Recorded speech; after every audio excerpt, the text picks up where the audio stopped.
Welcome to Pacific Northwest Outdoors. My name's Chris, and outside we have a little bit of a storm going on today, so I figured I'd bring into my little growing area here, my seed starting area. I wouldn't say that I have a grow room. I have sort of a part of a loft that we don't use, and I've got some temporary tables in here that I use to get these seeds started at the beginning of the year.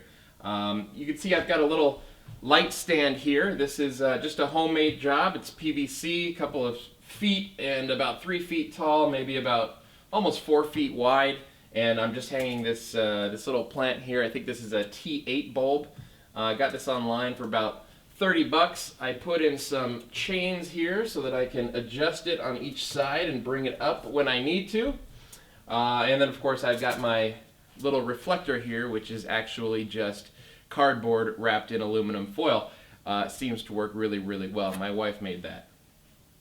So let me bring you on in here and I'll show you what I've started to grow, and I'll show you how things are doing so far. Okay, so here we go inside. This tray right here is actually one of those trays that you can get at Home Depot or Lowe's. That's the sort of peat pellet trays. This is actually the tomato one. It's got a little bit larger of the peat pellets. I used it last year. It works pretty good. Except this year, instead of going out and buying all the peat pellets, I basically just filled it with compost mix, and it's working just as well. One thing I didn't do is I didn't put any holes in the bottom of it, so I think that's caused me a little bit of problem. If I had to do it again, I'd probably drill a bunch of holes in the bottom and then put something underneath it to catch any extra water. I think the water just sort of stays at the bottom, and it makes my plants probably a little bit weaker than they should be. This first row here, this was originally winter squash, so you can see there's my little label up there. More specifically, it's a butternut squash, and these things just really took off. I mean, right out of the gate. They were the first ones up, and they started to get really big really fast. You could see in comparison to like some of these smaller ones that I've got back here, these were all planted at the same time, but these ones are much, much bigger, so I had to transplant those out early. So winter squash, doing really well, very happy with those so far. The next row here are the Kakai pumpkins. I was planting those on the recommendation from John Kohler at Growing Your Greens. Unfortunately, one of them started to come up in here somewhere, and then I think it just got a little too waterlogged and dried out. So I've got some more Kakai pumpkin seeds. I'm going to probably replant some new ones. Again, trial and error. These ones failed. But the next row here, cucumbers. These are just regular pickling cucumbers. We can see that I've got 1, 2, 3 of them coming up. These I'm going to transplant today because they're getting a little too big for this tray here. If we shift around, we can see the next row. Get these cucumbers out of the way. These are eggplants. Now eggplants love hot weather, so I don't know what I'm going to do really. I figured, again, I just had the seeds. It's trial and error. I'm going to start them. They came up as seedlings okay. They're growing. I know they're a little bit slower growing than the rest of these things, but I'll probably end up keeping most of them in the greenhouse and just seeing how they do. Back in LA, I tried eggplant, I think a couple years in a row, and I never really had great success. So I think that's just part of my stubbornness. I really want successful eggplants. I want to actually eat one, and I haven't been able to yet. So the next thing we have here are big beef tomatoes. Now these are tomato seeds that I had left over from last year. I had bought them. Again, I moved up here in May, so I got a really, really late start on the growing season. But I planted these big beef tomatoes up here probably around early June, and they actually took off in my greenhouse. I had 2 of them that got well over the top of my head. I had to actually tie them up to the ceiling of the greenhouse. So I know they're going to take off. I know they'll do really well out here, at least in the greenhouse, and I've got enough that I can experiment with. Some will go in the greenhouse, some will go outside, and we'll just see how they do. Next to that, we've got some Brussels sprouts. They seem to be doing okay. They're getting their real leaves already. Now, these last 3 rows here are serranos, jalapenos, and cayenne peppers. Really, really not a great chance of those doing spectacular up here. The peppers love the heat, but I gotta keep trying because my wife makes an absolutely amazing Serrano jelly, jalapeno jelly, just so good, and I need to constantly be fed that stuff. So I am determined to get some sort of Serranos or jalapeno plants going. And it looks like I've got a lot of them. They're coming up with the little extra leaves here, and or the real leaves, I guess you would call it. Both the jalapenos and the Serranos. The interesting thing is, for some reason, not a single cayenne germinated. I don't know why. It's interesting to me. I planted them exactly the same as the Serranos and the jalapenos, which came up fine. I've got 5 of each of those, and then not a single cayenne. So I don't know if maybe the seeds I have were just too old. Maybe they're just all dead. Anyways, I've still got more of those seeds. I'm going to try them. The other thing is that a lot of these have longer germination rates, and they might actually require a warmer climate to germinate. That wouldn't surprise me with peppers, honestly. Those are warm weather plants. Now what I did here, if you can see, is I got these heat mats here. Now these are standard heat mats. This is what I started all of the plants on. I don't have them plugged in right now because I've already started all of these seeds. But they think they're 9.5 inches by 20 inches, and I got a really amazing deal on these online. I think they were about $15, $16 each, and I got 2 of them. They worked really well, but I needed more, so I went back to get more, and the deal was over, unfortunately. So I was only able to get the 2 at the cheap price, and now they're up to about $25 a pop. So I've just been keeping my eyes open. Hopefully I will see those go on sale again. So let me go show you what else I've got going on over here, and that's in my other 2 areas. Okay, so here's the second of my 3 areas. Again, I've got another light. This is a little bit of a different setup. That's the sort of, I think it's a T8 bulb. It's kind of a cool white light, or whatever they call that. This is an actual plant light. And the reason I got these ones is because I was in Walmart and I saw them just on a whim. I happened to walk by and I saw these specifically for plants lighting setups that they had, and they were $10. $10, I couldn't believe it. So I bought 2 of them, and this is basically what it looks like. Again, I've got the cardboard and aluminum reflector on top that I can take off very easily.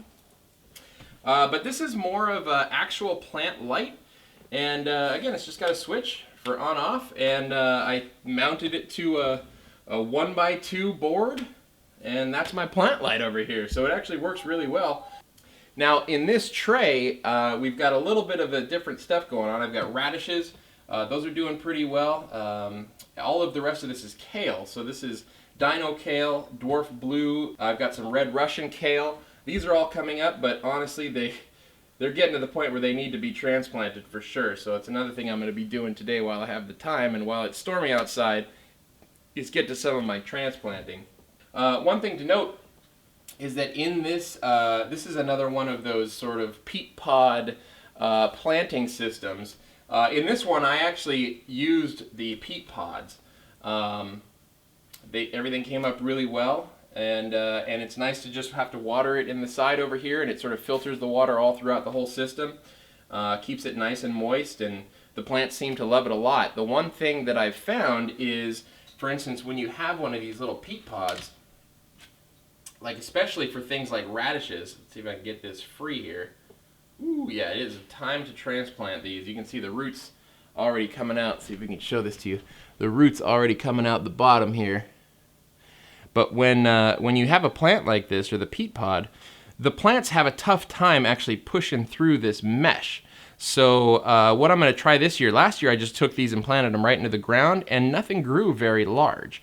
So this year I'm actually going to cut these, I think, and try to get rid of the mesh as much as possible. I know some people said you got to use really hot water when you originally pour it in or something like that, but I mean, to me it just seems like I need to just get rid of this mesh completely to have a really good chance of success for these plants. So we'll try that and see what happens. Get back in there, little guy. Alright, so finally on to the last of my 3 little growing areas. This is the second of those Walmart plant lights. Now I started these plants a little bit later than the other ones, so they haven't really had a chance to grow up. And this is all of my lettuce. Now what I did here is sort of a mass planting method. I saw a tip from Texas Prepper, I believe, on YouTube, and he had talked about how he does his tomatoes and how he does his pepper plants. Basically just spreads seed all over the place and just lightly covers it, and then it comes up like this, and when you transplant it, you sort of have to be very careful and just peel it apart. But it's a good way to get a lot of plants going in a small amount of space. So these right here are basically the type of little tins that you would roast a chicken in or roast a turkey in. I got them down at the dollar store for $1 a piece, and they come with a little plastic cover. So when I first started out, I had the plastic cover on, and it creates a little mini greenhouse for a really cheap price. I threw a bunch of the lettuce seeds in here, and some have done well, and some have done not so well. So this right here is the Arctic King lettuce. Looks like it's doing pretty good. On the other hand, my winter density lettuce is not doing great at all. And I don't know if it's because I just didn't germinate it at a high enough temperature. I mean, those heat mats that I got don't have any thermostat or anything, so I think they stay at around 75, 77 degrees. You can't really crank them up higher. The plants that need to germinate at 80, 85, 90 degrees just don't work as well with those things. So then we've got some Cracoviensis, I think is how you say that, which I think that's what these are. I mean, these look different. These two little plants here look different than these plants here. So I don't really know what happened there. I might have sort of screwed up when I was spreading the seeds, but we'll just let them all grow. I think mostly it's these ones here. And I got a good number of those. I got about probably 10 of those ones coming up. The next one I have here are the Bronze Arrow lettuce. And let me also say that all of these lettuce seeds are more than a year old. So I bought them over a year ago online. And now they're still germinating. So if you buy your seeds, they will keep for a couple years, at least in most cases. Then over here, this is Mizuna Asian greens right here. These are actually really good, and they're starting to come up okay. I think, you see when they fall over like this, I think that's because I watered them too much. And again, I screwed up. I need to poke holes in the bottom of these things to let the water actually drain out of there. And I didn't. So the next time I plant some, I'll be doing that instead. This one here is salad bowl lettuce. Those are doing pretty good. Right here we've got corn salad mash. I had these last year. I think it's these little teeny guys right here, or maybe it's these ones. I don't know. It's interesting because right here I've got pansies. These are an edible flower. I just happen to have some pansy seeds, and I threw them in here as the last sort of row. The pansies are coming up okay, but it looks like these little guys here look like pansies too, so they might have just drifted over to the other side here, and I don't know what these are. Again, it's interesting to see as the seeds come up what you've actually got coming up, so what you think you planted isn't always exactly what you planted. Anyways, I hope they do well, and assuming they start getting a little bit bigger, we're going to plant those into separate pots and then eventually plant them outdoors. Alright, so that's a look at what I've got growing on this season. I do have some more plants that I still have to get started. I've got some more of these little turkey roasting containers I'm going to fill up with compost and plant some more seeds. And really what I want to do is get seeds into those pots, grow them up, make some nice big fruits or some nice leafy greens, and get those right into my belly. So looking forward to that. And I hope you come along the journey with me. If you like what you see, please hit that subscribe button and give me a thumbs up if possible. Much appreciated, and thanks for watching Pacific Northwest Outdoors.